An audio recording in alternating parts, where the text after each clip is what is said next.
끝까지 붙잡고 있어야 할 예수라는 제목으로 여러분에게 말씀을 드리려 합니다. 우리가 마지막 때까지 이 믿음의 경주를 달려갈 때 여러분이 붙잡아야 될 분 예수님밖에 없음을 믿으시기를 주님의 이름으로 축복합니다. 마태복음 9장 18절 이하에 보시면 12해 동안 혈유증으로 고생했던 한 여인이 등장을 하죠. 죽은 관리의 딸을 살리러 가던 예수님이 그 길가에서 이 한 여인을 만나서 굉장히 감동을 하세요. 12년 동안 혈유증을 앓고 있었으니 얼마나 그 몸과 마음이 쇠약해 있었겠습니까? 근데 예수님이 지나가신다는 말을 듣고 많은 사람들이 예수님 주위에 모여들기 시작합니다. 그런데 이 여인이 예수님이 지나간다는 소식을 듣고 그것을 파헤치고 들어가서 예수님의 옷깃을 붙잡게 됩니다. 그때 예수님이 뭐라고 하시죠? 딸아, 안심하라. 내 믿음이 너를 구원하였느니라. 그래서 우리가 믿음으로 산다는 것은 예수님을 붙잡는 것이죠. 오늘날도 마찬가지입니다. 믿음으로 그분을 붙잡게 된다면 여러분의 믿음대로 주님이 역사해 주실 줄 믿으시기를 주님의 이름으로 축복합니다. 그래서 오늘 말씀은 이 히브리서 기자가 천사에 이어서 이제는 모세와 예수님을 비교하게 됩니다. 왜 그렇게 비교하는 것일까요? 그리고 또한 예수님께서 이 모세보다 더 영광을 받을 만하다라는 말씀하시는데 과연 그렇게 되어야 될 이유가 어디 있었는지에 대해서 함께 말씀을 나누고자 합니다. 히브리인들에게서 가장 큰 실수는 뭐였습니까? 그들은 붙잡아야 될 예수님을 붙잡고 있었던 게 아니라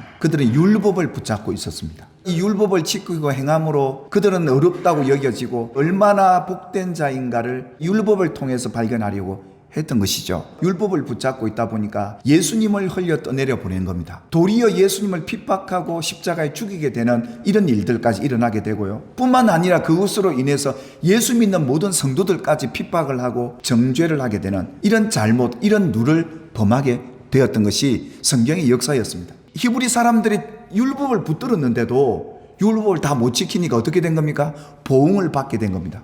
그뿐이겠습니까? 하나님의 큰 구원인 예수까지 놓쳐버렸으니까 앞으로 그 보응을 어떻게 피하겠는가? 이 두 가지를 다 얘기하는 거예요. 율법부터 못 지켜서 죄인이 됐죠. 예수까지 죽였으니까 얼마나 큰 죄를 범했습니까?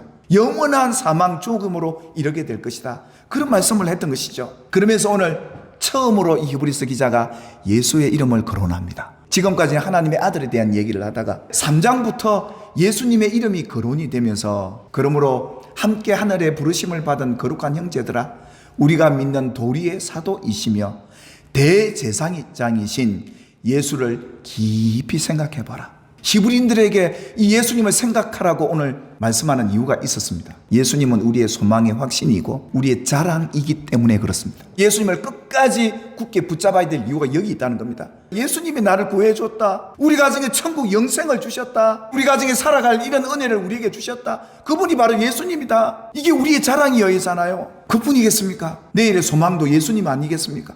예수를 붙잡고 있지 않으니까 불안하고 염려하고 초조한 거예요. 내일이 두려운 거예요. 예수님 우리의 자랑이라는 것을 기억하고 사시기를 주님의 이름으로 축원합니다. 오늘 우리가 살아가는 동안 예수님을 생각해야 될 이유가 있습니다. 그분이 우리 위해 십자가에 죽으셨기 때문이죠. 우리 죄를 대속해서 말이죠. 예수님의 그 고난을 통해 우리가 온전하게 됨이 얼마나 합당하는가. 여러분, 우리가 예수님을 생각할 때 그분의 죽음을 통해 내가 구원받았음을 생각하고 감사하는 저와 여러분이 되기를 주님의 이름으로 축복합니다.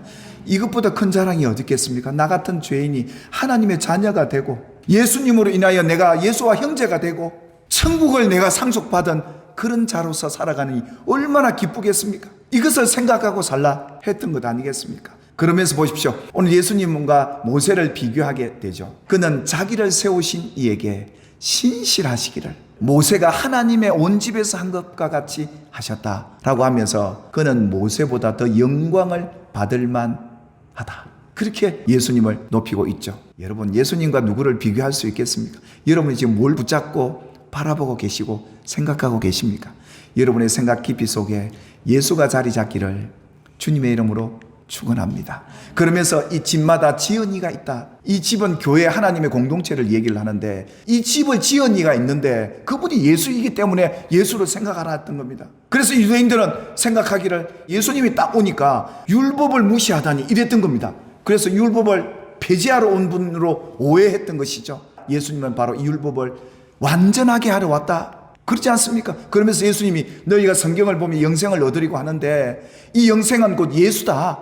성경이 그걸 얘기하고 있는데 바로 예수를 얘기하고 있는 것이다. 그러니 예수가 너에게 영생을 줄 뿐 유일한 구원자다라는 사실을 그들에게 알려주셨던 겁니다. 그뿐이겠습니까? 이 세상 만물을 누가 만드셨는데요? 삼위일체 하나님이 만드셨잖아요. 그러니 더욱 이 모세보다 영광을 받는 것이 합당하지 않느냐. 왜 이 히브리서 기자는 계속 이런 얘기를 하느냐 하면, 사람들은 믿음을 갖고 살 때 예수를 붙잡고 예수를 최고로 여기지 않는 다른 것이 있기 때문입니다.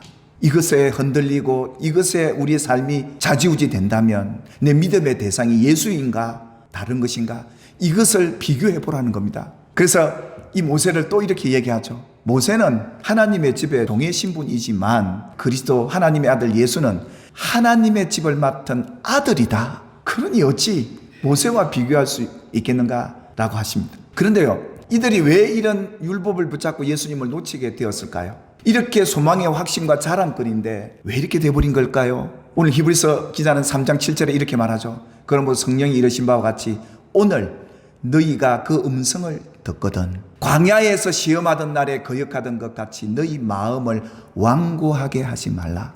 여러분, 예수님을 놓치고 사는 신앙생활 하다가 예수를 놓치는 이유가 뭔지 아십니까? 우리 마음이 완고하게 되기 때문입니다.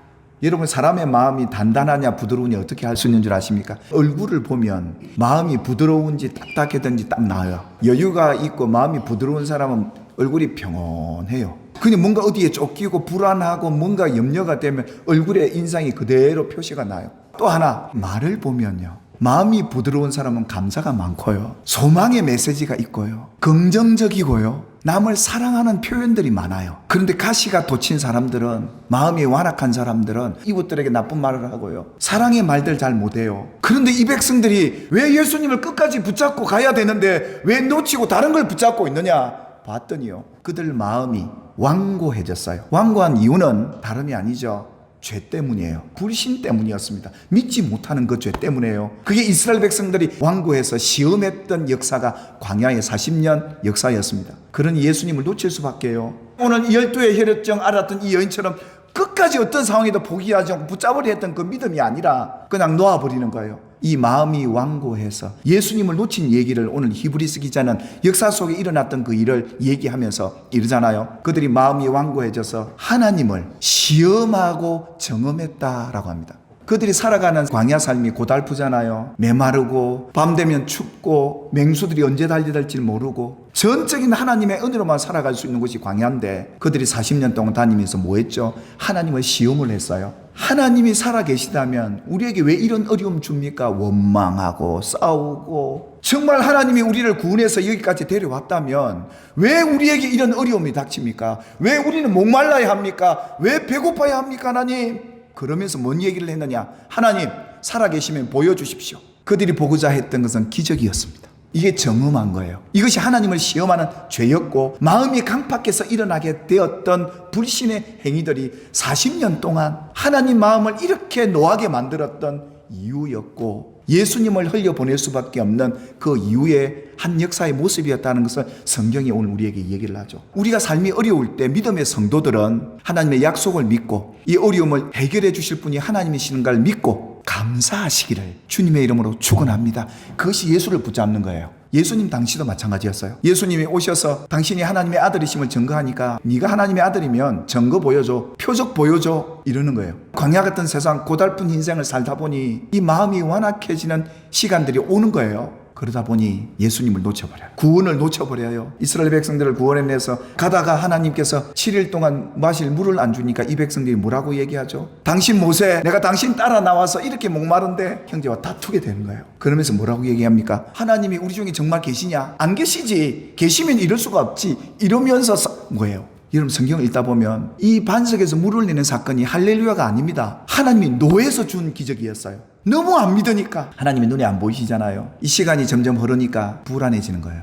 우리를 구원해 주신 하나님 어디 가셨지? 하나님 앞에 모세가 산에 올라가서 지금 말씀 받고 있는 그 시간에 이 백성들이 눈에 안 보인다고, 우리를 구원해 하나님을 만들자 해서 금송아지 만들어 놓습니다. 하나님이 엄청 노했어요. 거기에 모세도 노했어요. 하나님의 말씀을 받고 내려오는데 이스라엘 백성이 뭐 하고 있느냐? 금송아지 앞에다 놓고 그거 앞에 춤추고 난리가 난 거예요. 우상숭배죠. 하나님이 가장 싫어하는 거잖아요. 그들이 이렇게 하나님을 시험하고 있었던 거죠. 그러니까요, 하나님이 이렇게 노하셔서 이 백성들 내가 가만 안 두겠다. 모세도 내려와서 그 두 돌판을 깨뜨려 버립니다. 하나님의 마음을 이 모세가 대변한 거예요. 이런 상황에 하나님 말씀 받을 자격이 안 된다. 너희가 이런 아직도 하나님을 시험하고 있으면서 어떻게 말씀 받느냐. 이 광야의 40년 사건 때문에 예수를 하나님의 구원을 놓친 이 백성들과 같이 너희는 마음을 완악하게 하지 말고 어떤 상황인데 보이지 않고 하나님 들리지 않아도 하나님만을 예배합시다. 그분만을 경배하고 찬송하십시다. 그래서 그들은 항상 마음이 미혹되어서 하나님의 길을 알지 못하고 방황하고 있는 이 백성들, 예수를 놓치고 난 결과가 안식에 들어가지 못하게 됐던 겁니다. 결국 그 마음에 평안이 없고 하나님의 나라를 누리지 못하는 그런 불행을 그들이 역사 속에 겪게 되었다라는 것을 오늘 우리에게 알려줍니다. 항상 예수 생각, 예수를 끝까지 붙잡고 약속을 믿고 믿음으로 살아가는 우리의 믿음이 되기를 주님의 이름으로 축원합니다.